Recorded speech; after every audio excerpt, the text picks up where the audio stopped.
dhimashadana waa 100 dhaawacuna waa 300 ku dhawaad dhaawacyo kalena way soo bixi doonaan dhimasho kalena way soo bixi doontaa waa taariikhdii zooba labaad waay arrintan waa isla meeshii waa isla goobtii waa isla noocii dadkii sax maaha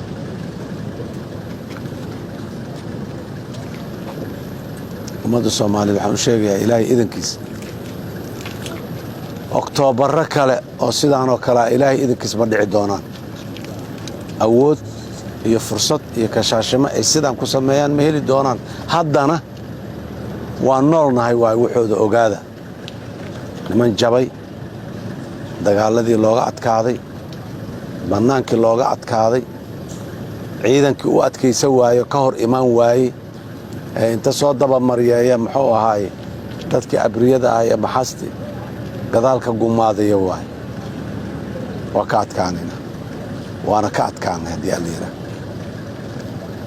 ummadda Soomaaliyeed waxaan rabaa inaan u sheego baabuurka qarxay alaabta isku rakibneedoo qarxday xaggee ka yimaadeen beer shabaab leeyahay miyay ka soo baxeen warshado shabaab leeyahay miyaa muxuu ay ka soo go'een oo laga soo saaray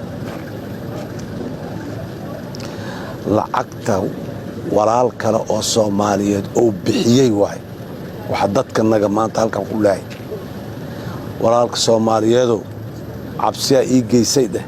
shabaab ra'yigoodan jecelahay dheh laakiin dadka maanta meeshaan ku dhammaaday dadka dhaqaalaha bixiyay kii baabuurka ka iibiyey kii gurigiisa ay joogeen kii garaashkiisa ay soo mareen intaas waay qof kasta oo shabaab gacan u fidis macaamil la yeesh qarisa dhaqaala siisa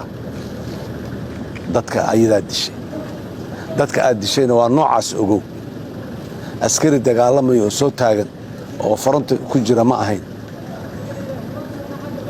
hooyo hilib gadaysa mid maxaan ku rahaa khudaar gadaysa iyo wiilka yarka ardayga gabadha yarka ardayda shahaadada qaadanaysa iyo wadaadka masaajidka u sii socday ama ka soo baxay iyo kaa kale musaafirka ah ee wadada saaraa dadka la'da waa dadka ka fikir xanuunka ay leedahay caaw ka fikir lacagta aad bixisay tolow meeqa ayay ku lahayd qaraxan iyo dadka geystay iyo qalabka lagu geystay cudurdaar adduunyo iyo mid aakhira ma leh inaad shabaab dhaqaala siisid inaad qarisid inaad ka baqdid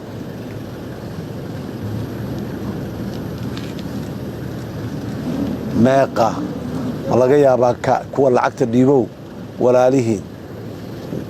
wiilashiinni gabdhihiinni kuwa aad jeclaydeen oo idinla dhasho axibada ahay inay ku jireen maanta